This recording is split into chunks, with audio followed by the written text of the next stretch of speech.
Good morning student. ये आपका 11th class का फर्स्ट चैप्टर का थर्ड लेक्चर है। इसके पहले वाले लेक्चर में हम लोगों ने सजीवों के लक्षण और वर्गीकरण के नियम के बारे में पढ़ा था। आज हम वर्गीकरण क्या होता है, इसके पहले वाले लेक्चर में हमने थोड़ी सी चर्चा करके आपको बताया था कि वर्गीकरण क्या होता है। तो चलिए देखते हैं वर्गीकरण। जीव जंतु एवं पेड़ पौधे उनकी समानता एवं असमानता के आधार पर समूहों में रखकर अध्ययन करने की प्रक्रिया को ही वर्गीकरण कहते हैं।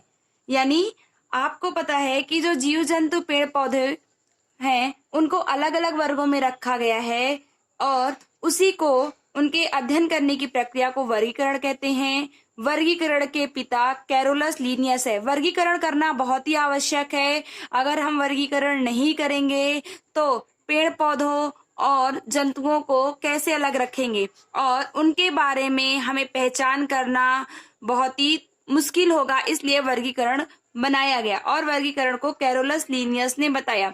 वर्गीकरण वर्गक क्या होता है?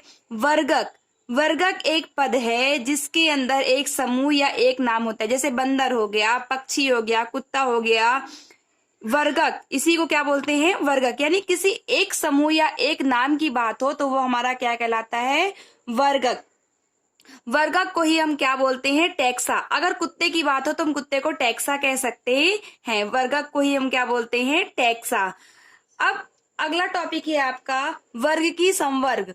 वर्ग की संवर्ग क्या होता है? वर्गीकरण एक सोपान प्रक्रम नहीं है बल्कि इसमें पदानुक्रम सोपान होते हैं। यानी वर्गीकरण में एक के बाद एक चरण आते हैं। हम सबसे पहले इसमें स्पीसीज के बारे में पढ़ेंगे, फिर वंश क्या होता है उसके बारे में जानेंगे, कुल क्या होता है उसके बारे में जानेंगे, गण क्या होता है उसके बारे में जानेंगे, फिर वर्ग क्या होता है, संघ क्या होता है, फिर किस प्रकार से जगत होता है उसके बारे में हम जानेंगे। तो चलिए, वर्ग की संवर्ग के लिए इसीलिए कहा गया कि वर्गीकरण एक सोपान प्रक्रम नहीं है बल्कि इसमें पदानुक्रम सोपान होते। पदानुक्रम सोपान यानी पहले जाति के बारे में, फिर वंश, फिर कुल, फिर गण, ऑर्डर, फिर ऐसे ही पूरा आता जाएगा। इसे ही क्या बोलते हैं? वर्ग की संवर्ग। वर्ग की संवर्ग इसको क्यों बोलते हैं? क्योंकि समस्त वर्ग की व्यवस्था है। ये पूरे वर्ग की क्या है? समस्त व्यवस्था है, इसलिए इसको वर्ग की संवर्ग कहते हैं। तो चलिए, सबसे पहले हम पढ़ेंगे स्पीसीज, जाति।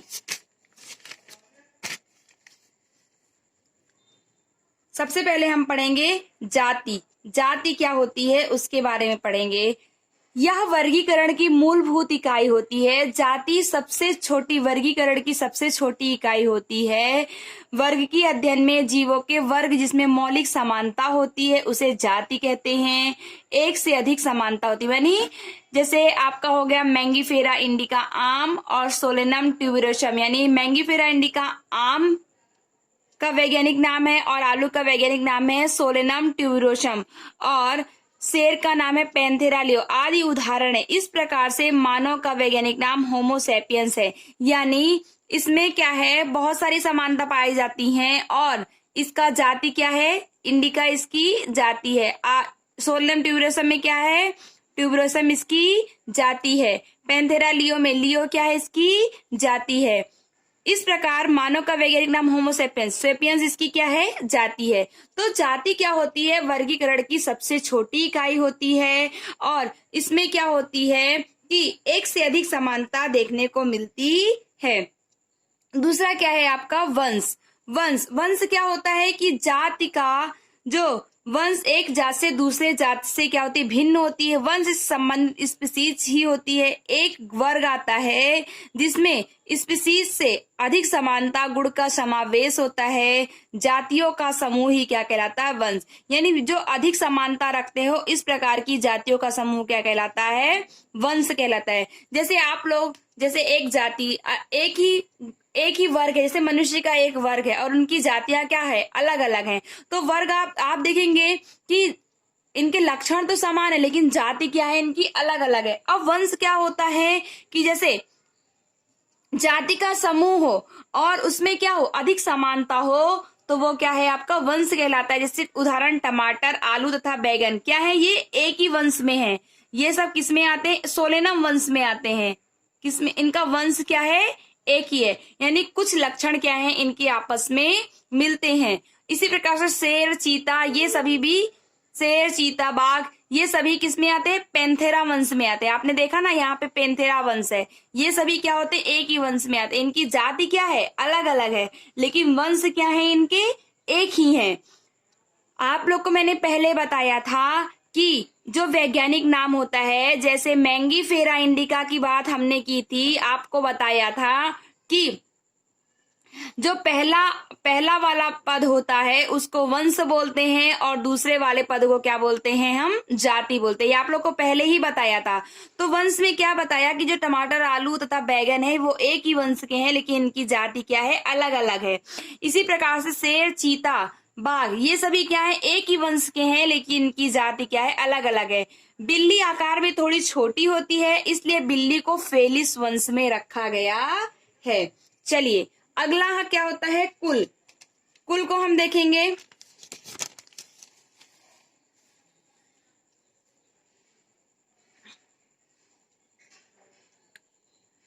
संबंधित वंश के समूह को कुल कहते हैं और वंश जाति की तुलना में कम समानता प्रदर्शित करते हैं। कुल का वर्गीकरण पौधों तथा कायिक जनन गुण है।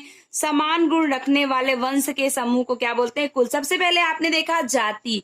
जाति, कुछ जाति में थोड़ी थोड़ी समानता होती है। फिर आपने इसके बाद पढ़ा वंश, यानी कुछ ऐसी जातियां जिनमें और समान जातियों के जो समूह में समानता हो, वो वंश है। अब वंश, इसके बाद आप क्या पढ़ेंगे, जाति। अब संबंधित वंश के समूह को क्या कहते हैं, कुल कहते हैं। तो समान गुण रखने वाले वंश के समूह को कुल कहते हैं। पौधे में 3 विभिन्न वंश है। एक है आपका सोलेनम, दूसरा पिटूनिया, तीसरा धतूरा को सोलेनेसी कुल में रखते हैं। ये तीनों ही क्या है, अलग अलग क्या है, वंश है। ये अलग वंश है, ये अलग है, ये अलग वंश के हैं, लेकिन इन सभी का कुल क्या है, एक ही है। यानी आप लोग देखिए, आप लोग के वंश की बात होती है, फिर वंश के बाद आपके कुल की बात होती है ना, ये मेरे कुल का है या फिर ये मेरे वंश का है। तो यानी थोड़े से लक्षण क्या हो, आपस में इन लोगों के समान हो, तो इसको क्या कहा जाता है, कुल में रखा जाता है, क्योंकि लक्षण थोड़ा थोड़ा क्या होता है, समान होता है। जबकि प्राणी वंश में पैंथेरा, जिसमें शेर, बाघ, चीता आता है, और बिल्ली को फेलिडी कुल में क्या है, रखा गया है। ठीक है ना। आपने देखा था कि बिल्ली को अभी फेलिडी वंश में रखा गया था, और जो आपका शेर, बाघ, चीता आता है और बिल्ली को, इन सबको किस में रखा गया है, फेलिडी में। तो जाति आपने देखी, ज्यादा समानता हो, वंश में उससे थोड़ी कम समानता हो, कुल में उससे थोड़ी कम समानता हो। अब अगला हम पढ़ेंगे गण। गण के बाद क्या होता है, यानी कुल में संबंधित समानता जो होगी वो क्या होगी, गण। जैसे संवर्ग, जैसे स्पीसीज, वंश तथा कुल समान तीनों लक्षणों पर आधारित हो, यानी थोड़े लक्षण उसमें जाति के हों, थोड़े कुल के हों, ठीक है ना, थोड़े आपके वंश के हों, थोड़े थोड़े लक्षणों पर आधारित क्या होता है, आपका गण होता है, उसको गण कहते हैं। ऑर्डर, अन्य उच्चतर वर्ग की संवर्ग की पहचान लक्षणों के समूहन के आधार पर करते हैं। गण में उच्चतर वर्ग में होने वाले कुलों के समूह का समावेश होता है, यानी ऐसा कुल, जैसे ये आपके यहाँ पे आपने 3 कुल देख लिए, सोलेनम आपने देख लिया, फेलिडी कुल देख लिया, वंश इनके कुल देख लिए, इनके कुल देख लिए। इसके बाद जो आपने एक कैनेडी और एक फेलिडी, सॉरी यहाँ पे एक आपका कैनेडी कुल होगा और एक फेलिडी कुल होगा, तो इन दोनों कुलों में जो समानता होगी उनको एक गण में रखा गया है। तो जैसे पादप कुल को कॉन्वोल्यूसी और सोलेनेसी को पॉलिसोनियस गण में क्या है, रखा गया है। ठीक है ना, यानी कुछ समानता कुल की होगी तो उनको एक ही गण में रखा जाएगा। जबकि प्राणी कॉर्निवोरा गण में तथा फेलिडी तथा कैनेडी कुलों को रखा गया है।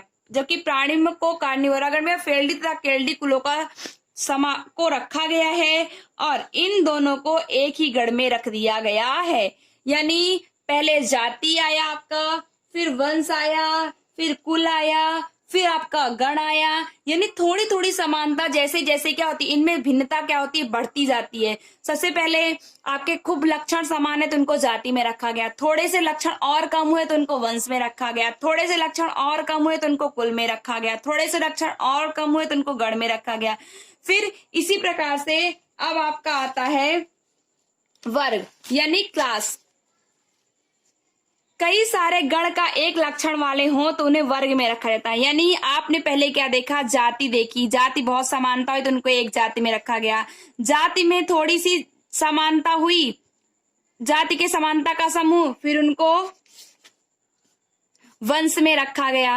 वंश में समानता हुई तो उनको कुल में रखा गया। कुल में थोड़ी सी समानता पाई गई तो उनको गण में रखा गया। गण में थोड़ी सी समानता हुई तो उनको वर्ग में रखा गया। वर्ग में समानता होती है तो उनको फाइलम में रखा जाता है। यानी वर्ग क्या होता है, कई सारे गण, इसके पहले गण एक लक्षण वाले हो तो उन्हें वर्ग में रखते हैं। जैसे प्राइमेटा गण जिसमें बंदर, गोरिल्ला तथा गिब्बान आते हैं, और कार्निवोरा गण जिसमें बाघ, बिल्ली तथा कुत्ता आते हैं, को मैमेलिया वर्ग में। यानी ये गण अलग है और ये गण अलग है, लेकिन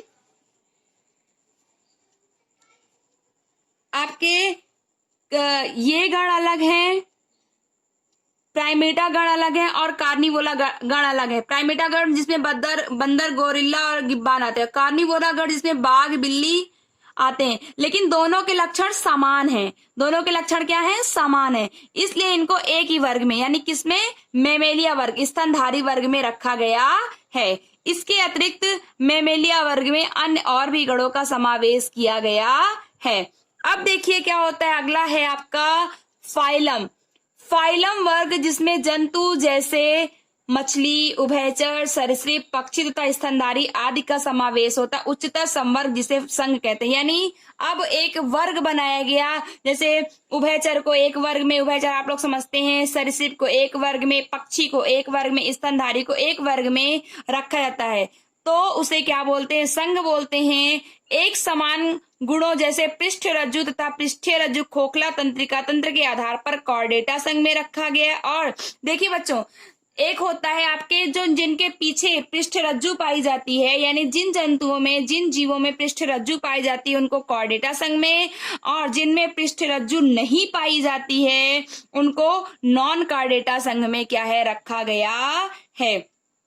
सभी उच्चतर संवर्ग भाग को डिवीजन में रखा गया है। पौधे में संघ को डिवीजन कहते हैं। जैसे यहाँ पर आपने संघ की बात की, यहाँ पे फाइलम हो गया, वर्ग के बाद क्या आ गया, फाइलम आ गया। इसी प्रकार से ये तो जीवों की बात हो रही है, लेकिन अगर हम फाइलम की बात पौधों में करेंगे तो उसी में फाइलम को, संघ को क्या बोलते हैं, हम डिवीजन कहते हैं।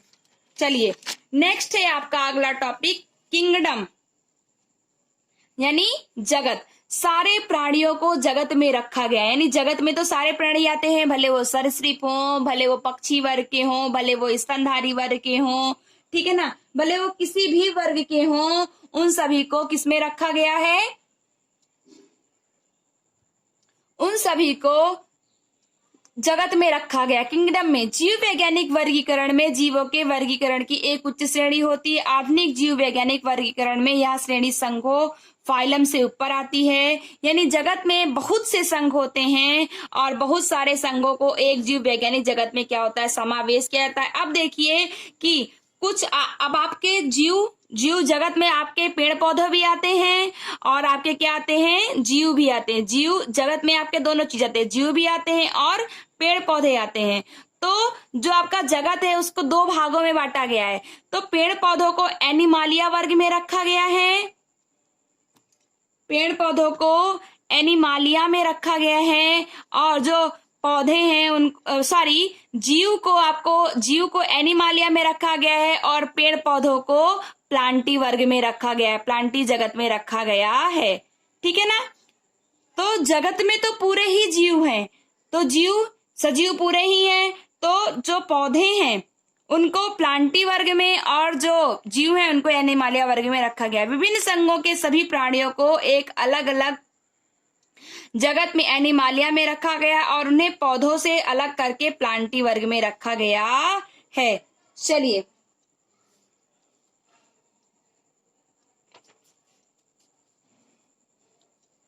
चलिए आइए हम लोग कुछ देखते हैं बुक में।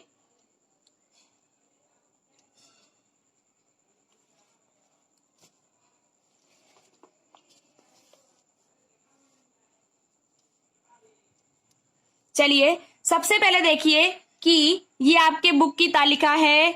आपका मानव, मानव है जो उसका जैविक नाम क्या है बच्चों? होमो सेपियंस। मानव का जैविक नाम क्या है? होमो सेपियंस। उसका वंश क्या है? होमो। कुल क्या है आपका? होमिनिडी। गण क्या है? प्राइमेट। वर्ग क्या है? मेमेलिया। संघ क्या है? कॉर्डेटा। ठीक है ना? संघ कॉर्डेटा इसलिए है क्योंकि मानव में पृष्ठरज्जु क्या होती है? उपस्थित होती है। तो आपको मैंने पहले बताया था कि जो आपका जैविक नाम यानी जो आपका वैज्ञानिक नाम होता है उसमें पहला नाम वंश और दूसरा नाम क्या होता है? जाति का होता है। ठीक है ना? तो जो आपका सेपियंस है वो जाति है और वंश क्या है? होमो। और कौन से कुल का है? कुल क्या होता है बच्चों? कुल की डिफिनेशन अभी मैंने आप लोग को बताई थी कि वंश का जो पूरा समूह होता है वो क्या होता है? कुल। यानी जिसमें थोड़ी सी समानता होती। कुल में थोड़ी समानता होगी तो वो गण में आएगा, गण में, फिर वर्ग में। अब देखिए इसमें ये कौन से संघ में रखा गया? कॉर्डेटा में। ठीक है, वैसे तो ये एनिमालिया वर्ग में आएगा। दूसरा आपका घरेलू मक्खी। घरेलू मक्खी का जैविक नाम मस्का डोमेस्टिका। मस्का डोमेस्टिका ये वंश है, ये आपका जाति नाम है। वंश मस्का। कुल कौन सी है? म्यूसिडी। गण कौन सा है? डिप्टेरा। वर्ग कौन सा है? इंसेक्टा। इंसेक्टा यानी कीट वर्ग। ठीक है ना बच्चों? और संघ कौन सा? आर्थ्रोपोडा। आर्थ्रोपोडा संघ का ये जीव। अभी आप लोग इसके सबके बारे में अगले चैप्टर में पढ़ेंगे। तीसरा आपका वैज्ञानिक नाम है आम। ठीक है ना? आम का वैज्ञानिक नाम क्या है? Mangifera indica. इसका वंश नाम मैंजीफेरा। ठीक है ना? कुल इसका क्या है? एनाकर्डियेसी। इसका गण कौन सा है? सेप्टिडेल्स। वर्ग कौन सा है इसका? डाइकोटिलिडनी। और संघ कौन सा है इसका? एंजियोस्पर्म। गेहूं का क्या है आपका? गेहूं का वैज्ञानिक नाम टिट्रिकम एस्टिवम। एस्टिवम इसकी जाति, टिट्रिकम इसका वंश। वंश टिट्रिकम। कुल कौन सा है? पोएसी। गण कौन सा है? पोएल्स। वर्ग कौन सा है? मोनोकॉटिलिडनी। एक होता है बच्चों द्विबीजपत्री और एक होता है डाइकोटिलिडनी मतलब द्विबीजपत्री और मोनोकॉटिलिडनी मतलब एक बीजपत्री। और संघ कौन सा है? एंजियोस्पर्म। चलिए इसके आगे के बारे में हम अगले चैप्टर में पढ़ेंगे और आप सभी को अपने कॉपी में ये बनाकर वर्ग पूरा आपको याद करना है। और बच्चों जो नहीं समझ में आएगा उसको आप नोट करके लिखिएगा और पूछिएगा। Thank you.